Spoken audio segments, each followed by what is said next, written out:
Welcome to SST की पाठशाला। और आज के क्लास में हम लोग डिस्कस कर रहे हैं ज्योग्राफी चैप्टर 2 क्लास 10th। इसके फर्स्ट पार्ट में हम लोग बहुत सारी चीजों को कवर किए भी है और जो रिमेनिंग पोर्शन है उसको आज के क्लास में कवर करने वाले हैं। ये जो चैप्टर है वो किस चीज पे बेस्ड है? वाइल्ड लाइफ पे बेस्ड है। और वाइल्ड लाइफ मतलब क्या? प्लांट और एनिमल के बारे में कि कौन कौन से प्लांट कहाँ कहाँ पे पाए जाते हैं, उनकी करंट सिचुएशन कैसा है, कौन इंडेंजर्ड है, कौन एक्सटिंक्ट कर गया, कौन वल्नरेबल है और कौन रेयर स्पीसीज है। ये सारे क्लासिफिकेशन हम लोग पार्ट 1 में किए हुए। तो पार्ट 2 में देखेंगे कि कौन कौन सा डेवलपमेंट प्रोग्राम जो है गवर्नमेंट ने इंट्रोड्यूस किया और गवर्नमेंट उस डेवलपमेंट को करने के लिए क्या क्या कर रहे हैं, उसका मेजर स्टेप्स क्या है, वो हम लोग आज के क्लास में देखने वाले हैं। तो चलिए स्टार्ट करते हैं बिना किसी देरी के। अब यहाँ पे पॉइंट क्या बोला कि किसी भी रिसोर्स के डैमेज में जो पॉपुलेशन है इंपॉर्टेंट रोल प्ले करता है। फर्स्ट चैप्टर से लेकर के लास्ट चैप्टर तक अब जाइए, उस सारे चैप्टर में डिफरेंट टाइप के रिसोर्स हैं और उन सारे रिसोर्स के बारे में एक चीज क्लासिफाइड करके बताया गया। क्या क्लासिफाइड करके बताया गया है कि जो भी रिसोर्सेस है उसके डैमेज होने में सबसे इंपॉर्टेंट जो मेन रीजन है वो पॉपुलेशन का इंक्रीज करना है। तो वाइल्ड लाइफ है यानी कि प्लांट और एनिमल जो खत्म हो रहे हैं उसमें किसका इंपॉर्टेंट रोल है? पॉपुलेशन के इंक्रीज करने का। और ह्यूमन बीइंग ही रिस्पॉन्सिबल है। ब्लैक बग और सलमान खान वाला इशू आप जानते होंगे, वाइल्ड लाइफ को कैसे उन्होंने मारा, उसके बाद उनको जेल जाने की नौबत आ गई। तो अगर आप इंडिया में किसी भी वाइल्ड एनिमल को मारते हैं या कोई प्लांट्स ये सब को डैमेज करते हैं तो आपके एगेंस्ट में लीगल कार्रवाई की जाएगी। Point over population in third world countries is often seen as the cause of environmental degradation। यहाँ पे आपको एक इमेज दिख रहा होगा वर्ल्ड के पॉपुलेशन के बारे में। ओवर पॉपुलेशन जो है एक मेन रीजन है किसी भी रिसोर्स के डैमेज होने का, चाहे हम वाइल्ड लाइफ की क्यों ना बात करें। वाइल्ड लाइफ भी डैमेज होता है किसके कारण? ओवर पॉपुलेशन के कारण। बोला कि अब यहाँ पे देख लीजिए कुछ कंट्रीज को कंपेयर करके बताएगा। कुछ कंट्री को कंपेयर करने का मतलब कुछ डेवलप्ड कंट्री का एग्जांपल लेंगे और कुछ कंट्री जो रिसोर्स का यूज नहीं करते यानी चीजों को मैन्युफैक्चर नहीं करते। जैसे जो भी कंट्री चीजों को ज्यादा से ज्यादा मैन्युफैक्चर करते हैं उन कंट्रीज पे फोकस करने वाले। एग्जाम्पल के लिए हम अमेरिका को ले रहे हैं। डेटा बोल रहा है कि America consume 40 times more resources than an over is Somalian. अगर हम सोमालियन के कंपेयर में बात करेंगे तो अमेरिका जो है एवरेज 40 टाइम्स ज्यादा रिसोर्स का कंजम्पशन करता है। अब कैसे 40 टाइम्स ज्यादा रिसोर्स का कंजम्पशन करता है? तो सोमालिया क्या? सोमालिया एक पुअर कंट्री है। कहां पे है? अफ्रीका में, जो चीजों को बहुत ही कम मैन्युफैक्चर करता है। सोमालिया इसलिए जाना जाता है समुद्री लुटेरे, उस रूट से जो भी जहाज जाते हैं तो उस पर वो अटैक करके लूटते हैं। मैन्युफैक्चर करने के लिए उनके पास रिसोर्सेज नहीं है, रिसोर्सेज है भी, टेक्नोलॉजी नहीं है, जिसके चलते वो काफी पुअर कंट्री है। और उसके कंपेयर में वर्ल्ड के सबसे डेवलप कंट्री में से एक अमेरिका की बात करते हैं तो 40 टाइम्स वो रिसोर्स का ज्यादा यूज करते हैं। तो जो कंट्री जितना ज्यादा डेवलप रहेगा उतना ज्यादा वो रिसोर्सेज का यूज करेगा। इसके बाद बोला कि the former share minimum responsibilities for the environmental wellbeing. अच्छा, अगर हम अपने पीढ़ी की बात करते बहुत ज्यादा ऊपर नहीं, और रिसोर्स को कंजर्व करते थे। हम अपने से ऊपर की पीढ़ी की बात करते हैं तो ये लोग का बहुत ज्यादा इंटरेस्ट नहीं था रिसोर्स को प्रिजर्व करने में। वो अलग बात है कि उनके कंपेयर में हम लोग ही ज्यादा रिसोर्स को डैमेज कर रहे हैं।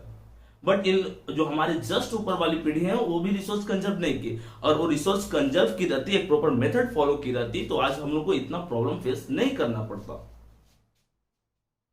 The biological loss is strongly correlated with the loss of cultural biodiversity। अगर बायोलॉजिकल लॉस होगा तो इंडिया एक डाइवर्स नेशन है। यहाँ पे डिफरेंट टाइप की बायोडाइवर्सिटी है, अलग अलग फिजिकल फीचर, अलग अलग एनिमल्स और प्लांट, बर्ड्स, ये सारी चीज। तो अगर आपका एनवायरमेंटल डिग्रेडेशन होगा उस सिचुएशन में क्या होगा? आपकी बायोडाइवर्सिटी जो टोटली डैमेज हो जाएगी। यानी कि वो एनिमल, वो बर्ड्स या जो भी आपके प्लांट्स हैं वो पार्टिकुलर रीजन में जो पहले सरवाइव करते थे अब नहीं कर पाएंगे। Conservation of forest and wild life in India. बोला कि कैसे आप बचा सकते हो फॉरेस्ट को और इसके साथ साथ वाइल्ड लाइफ को, क्या मेथड आपके पास है इसको बचाने का। तो गवर्नमेंट ने क्या किया? Government wild life sanctuaries, national park, इसके साथ साथ बर्ड सेंचुरीज, इन सब चीजों को सिचुएट करती हैं ताकि वाइल्ड लाइफ सेंचुरीज और जो उसके रिगार्डिंग स्पीसीज और प्लांट्स है उसको बचाया जा सके। The thrust of the programme was towards protecting the remaining population of certain endangered। अच्छा, कुछ एनिमल्स का लिस्ट जो इंडेंजर्ड एनिमल है, आपको पार्ट 1 में कराया गया था। इंडेंजर्ड एनिमल देखते हैं। तो ये इंडेंजर्ड एनिमल जो है, इसको कैसे बचा सकते हैं? इसको इसके अकॉर्डिंग हम प्रोवाइड करेंगे हैबिटेशन। अगर उनको उनका हैबिटेशन मिलेगा तो उस सिचुएशन में वो बचे रहेंगे, और नहीं तो फिर एक्सटिंक्ट कर जाएंगे। फेवरेबल कंडीशन नहीं मिलेगा तो पार्ट 1 में डिस्कस किया हम लोग कि चीता 1952 से एशियाटिक चीता को क्या डिक्लेयर कर दिया, एक्सटिंक्ट डिक्लेयर कर दिया गया। कहां पर? इंडिया में। तो अगर हमको बचाना है किसी भी एनिमल को, तो उस सेंस में हमको क्या करना पड़ेगा? उस सेंस में हमको उनको उनके अकॉर्डिंग हैबिटेट प्रोवाइड करना पड़ेगा। अब यहां देखिए बोल रहा है कि कैसे इस चीज को बचाने का, और भी क्या होगा? तो बैन कर देंगे अलग अलग चीजों का, जैसे एंट्री लोगों की बैन कर देंगे, hunting, giving legal protection of their habitats and restricting trade in wild life. Wild life का ट्रेड को रोक देंगे, हंटिंग को बैन कर देंगे, या अनऑथराइज्ड पर्सन को एंट्री नहीं लेने देंगे national park, wild life sanctuaries या बर्ड सेंचुरीज में। तो इस तरह से क्या होगा? वो हमारे जो रिसोर्सेज है वो बचे रहेंगे और हम आसानी से अपना ग्रोथ कर सकते हैं। अब यहाँ पे क्या, wild life protection act, 1 mark question है। वाइल्ड लाइफ प्रोटेक्शन एक्ट जो है वो कब इंट्रोड्यूस हुआ? वाइल्ड लाइफ प्रोटेक्शन एक्ट 1972 में इंट्रोड्यूस हुआ था। और इसके साथ ही इसको रिलेट करके देखते हैं, तो वाइल्ड लाइफ प्रोटेक्शन एक्ट अगर 1972 में इंट्रोड्यूस हुआ था, तो हम दूसरा पॉइंट करेंगे डिस्कस कि जो प्रोजेक्ट टाइगर था, जिसमें टाइगर के बचाने की बात की गई, वो कब किया गया था? 1973 में। और यहीं पर अगर हम थर्ड पॉइंट डिस्कस करना चाहें कि इंसेक्ट किस एक्ट में, किस साल से किस साल के बीच में इंसेक्ट, इन सब जो आपके हैं उनको प्रोटेक्ट करने की बात किया गया, तो 1980 से 1986 में एनसीईआरटी का डेटा वो बोलता है। तो अलग अलग टाइम पीरियड में अलग अलग स्पीसीज को बचाने की कोशिश की जाती है गवर्नमेंट द्वारा कुछ स्पेशल प्रोग्राम्स रख करके।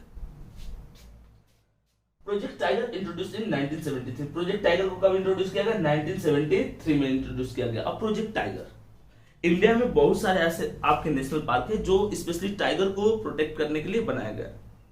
इंडिया अपने टाइगरों के लिए जाना चाहता है, और पूरे वर्ल्ड में सबसे जो स्ट्रॉन्ग टाइगर होता है बंगाल टाइगर, इंडिया में ही होता है, सुंदरबन डेल्टा रीजन में। तो यहां पर क्या करेंगे, कुछ मैप वर्क भी आपको आ सकता है, तो वो आपको जानना चाहिए। यहाँ पे 5-6 जो बुक में दिया हुआ है, उस टाइगर रिजर्व के बारे में डिस्कस करेंगे विथ स्टेट के टाइगर रिजर्व कहाँ कहाँ है। देखिए, Corbett national park, Jim Corbett national park की बात करेंगे तो इंडिया ओल्डेस्ट नेशनल पार्क है, इंडिया का सबसे पुराना नेशनल पार्क है, और ये उत्तराखंड में है। अगर हम बात सरिस्का नेशनल पार्क की करते हैं तो सरिस्का नेशनल पार्क राजस्थान में है। बांधवगढ़ नेशनल पार्क एमपी में है, और एमपी के बारे में एक चीज जान लेते हैं, सबसे ज्यादा नेशनल पार्कों की संख्या जो है एमपी में है 9, और इसके साथ साथ अंडमान निकोबार में भी कितनी है? 9।